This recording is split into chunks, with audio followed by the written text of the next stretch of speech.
Hello, traders. Today is Friday, June 20th, and this is my analysis for the Euro US dollar. So on the 1 hour time frame, Euro dollar, we definitely had a really nice push up.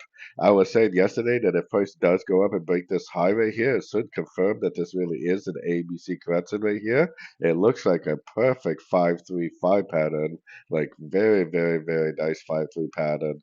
So if it really is the end of an ABC, a 5-3-5 pattern, then this very likely is going to go up and make new highs because that's what happens when you have the end of a correction.